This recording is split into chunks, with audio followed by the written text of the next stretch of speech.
আপার প্রাইমারির নিয়োগের প্যানেল প্রকাশ হয়ে গেছে, আপনারা সবাই জানেন। অফিসিয়াল ওয়েবসাইটে মেধা তালিকা প্রকাশ করেছে এসএসসি।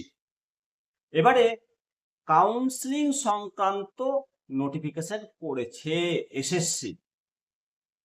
অফিসিয়াল ওয়েবসাইটে এই নোটিফিকেশন দেওয়া হয়েছে। আপনাদেরকে বিস্তারিত বলবো। নোটিফিকেশন অনুসারে কাউন্সিলিং ডেট, কোথায়, কবে, কিভাবে, কি প্রস্তুতি নেবেন, জয়েনিং কিভাবে পাবেন এবং বেতন কতটা পাবেন। দুর্গাপুজোর আগে বেশ সুখবর আপনাদের জন্য নিয়ে হাজির। নিমতিতা দর্শন, আমি শিবরাম সরকার। অবশ্যই ভিডিও সম্পূর্ণ দেখার পর কমেন্ট করবেন। হ্যাঁ, প্রথমে জানাই যে এসএসসি নোটিশ দিয়েছে, সেই নোটিশে পরিষ্কার উল্লেখ করে দিয়েছে 1 অক্টোবর থেকে কাউন্সিলিং এর জন্য চিঠি ডাউনলোড করতে পারবেন উত্তীর্ণ চাকরি প্রার্থীরা। অর্থাৎ প্যানেলে আপনাদের নাম আছে, আপনারা 1 অক্টোবর থেকে কাউন্সিলিং এর চিঠিটা আপনারা ডাউনলোড করবেন।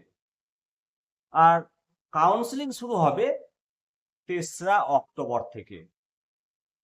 দুর্গাপূজার আগে উচ্চ প্রাথমিকের চাকরি প্রার্থীদের কাউন্সিলিং হবে 3 এবং 4 অক্টোবর। অর্থাৎ পুজো ভ্যাকেশনের আগে একবারে যুদ্ধকালীন তৎপরতায় কাউন্সিলিং হবে। এই দুদিনে কতজনের কাউন্সিলিং হবে? প্রায় 200রও বেশি। যারা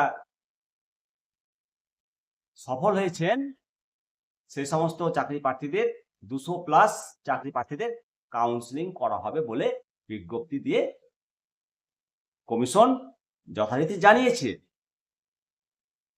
14,000-এর বেশি শূন্যপদ থাকলেও প্রায় 13,950 জনের নাম মেধা তালিকায় আছে। তাহলে মোট শূন্যপদ থেকে প্যানেলের নাম কম কেন? 13,950, এই প্রশ্ন উঠবেই। এই মর্মে এটাই জানা গেছে যে বেশ কিছু বিষয়ে উপযুক্ত সংরক্ষিত প্রার্থী পাওয়া যায়নি। রিজার্ভেশন পোস্টগুলোতে প্রার্থী পাওয়া যায়নি। প্রার্থী না পাওয়া যাওয়ার ফলে মেধা তালিকায় ফাঁকা থেকেছে, এর ফলে সংখ্যাটা কমে গেছে।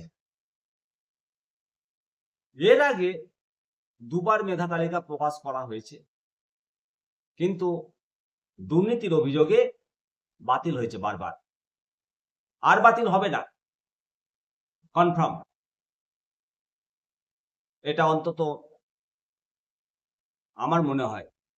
আপনারও তো নিশ্চয় মনে হচ্ছে যে এবার বাতিল হবে না। অ্যাপয়েন্টমেন্ট 100% পাবেন, যেহেতু সুপ্রিম কোর্ট বলেছেন এবং মুচকি মুচকি হেসেছেন নিয়োগটা আটকে যাওয়ার জন্য যারা কেস করেছেন এবং জোরালো সওয়াল করেছেন বলে তো ডিসমিস হয়েছে কেসটা। যাই হোক, এবার আর বাতিল হবে না, শেষ পর্যন্ত নিয়োগ হাতে পাবেন, আপনারা যোগদান করবেন, এই ভরসা রাখুন। দীর্ঘদিন ধরে এই মামলা চলছিল। শেষ পর্যন্ত কলকাতা হাইকোর্টের ডিভিশন বেঞ্চের যে নিয়োগের ছাড়পত্র দেয় এবং আদালত নতুন করে মেধা তালিকা প্রকাশ করতে বলে, কাউন্সিলিং করিয়ে নিয়োগ করতে বলে, আদালতের নির্দেশে 3য়বার এসএসসি প্যানেল প্রকাশ করেছে এবং 2য়বার কাউন্সিলিং এর নোটিশ পাবলিকেশন করেছে 25শে সেপ্টেম্বর।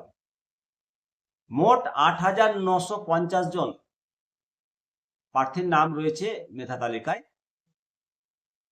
শিক্ষাগত এবং জাতিগত প্রশংসার গড় মিলে 96 জন প্রার্থীর নাম বাদ গেছে।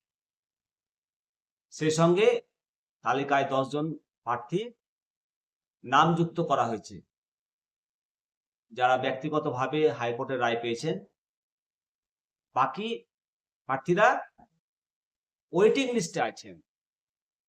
যেহেতু মোট ভ্যাকেন্সি 14,062 জন, তাই 5,000 ওয়েটিং লিস্টে আছে।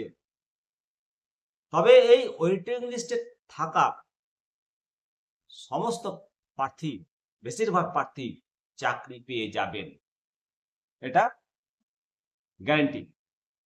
কারণ ওয়েটিং প্রার্থীদের অনেকেই 2 বা বেশি জায়গা ক্যাটাগরিতে দখল করে আছে। তাই পুজোর ছুটির আগে কাউন্সিলিং এর বিজ্ঞপ্তি, এটা যথেষ্টই খুশির খবর। শুক্রবার কাউন্সিলিং এর বিজ্ঞপ্তি জারি করেছে এসএসসি। পুজোর আগেই প্রথম দফার কাউন্সিলিং করবে এসএসসি। কমিশনের তরফে জানানো হয়েছে যে পার্শ্ব শিক্ষকদের জন্য 10% আসন সংরক্ষিত আছে, সেটা বাদ দিয়ে প্যানেল প্রকাশ করা হয়। তবে প্রায় 1 দশক আগে উচ্চ প্রাথমিকের শিক্ষক নিয়োগের পরীক্ষা হয়েছিল। মেধা তালিকা প্রকাশ হলেও দুর্নীতির অভিযোগ উঠায় দীর্ঘদিন আইনি জটে আটকে ছিল। 2016 সালে এই পরীক্ষা, যদিও চলতি বছরের 28শে আগস্ট কলকাতা হাইকোর্ট নির্দেশ দিয়েছে যে 4 সপ্তাহের মধ্যে এই নিয়োগ পরীক্ষার ফলাফলের ওপর নিয়োগ প্রক্রিয়াটা সম্পন্ন করতে হবে, মেধা তালিকা প্রকাশ করতে হবে। মেধা তালিকায় 14,052 জন প্রার্থীর নাম রাখার নির্দেশ দিয়েছিল হাইকোর্ট। আদালতের নির্দেশ মেনে মেধা তালিকা প্রকাশ করেছে এবং কাউন্সিলিং এর ডেট দিয়েছে। সুতরাং মেধা তালিকায় ফার্স্ট লিস্ট, ওয়েটিং লিস্ট, প্রত্যেকের চাকরি হবে, প্রত্যেকের চাকরি হবে, প্রত্যেকের চাকরি হবে। কেউ হতাশায় ভুগবেন না, কেউ থার্ড পার্টির প্ররোচনায় পা দেবেন না। আপনারা পর্ষদের ওয়েবসাইট ফলো করবেন, শিক্ষক সুলভ আচরণ নিয়ে কাউন্সিলিং এর দিন যাবেন, আপনার চাকরি হবে। কারোর দ্বারা কারো কোনো প্রলোভনে প্রলোভিত হবেন না, খুব সাবধান, প্রলোভিত হবেন না। আর অনেক রকম দুষ্টু লোক আছে, তো বিভিন্ন রকম ভাবে হয়রানি করার চেষ্টা করতে পারে। আপনার প্যানেলে নাম আছে, আপনার চাকরি কেউ আটকাতে পারবে না, এটুকুটা আপনাদেরকে আশ্বস্ত করছি। আর আপনাদের যে ডকুমেন্টগুলো, সেগুলো ঠিকঠাক ভাবে নিয়ে যাবেন। মাথা ঠান্ডা রেখে, ঈশ্বরের নাম করে, ভগবানের নাম করে সকাল সকাল বাড়ি থেকে বেরিয়ে সঠিক টাইমে কাউন্সিলিং এর সময় উপস্থিত হবেন। তারপর আপনার সুপারিশপত্র পেয়ে যাবেন, বিদ্যালয় আপনাকে অ্যাপয়েন্টমেন্ট দেবে, আর চাকরিতে যোগদান করবেন। ব্যাস, হ্যাপি লাইফ। সকলকে আপনাদের শিক্ষকতায় যারা যোগদান করবেন তাদের জন্য অগ্রিম শুভেচ্ছা, অভিনন্দন রইল। ভালো থাকবেন, সুস্থ থাকবেন। আপনাদের সঙ্গে আমি শিবরাম সরকার।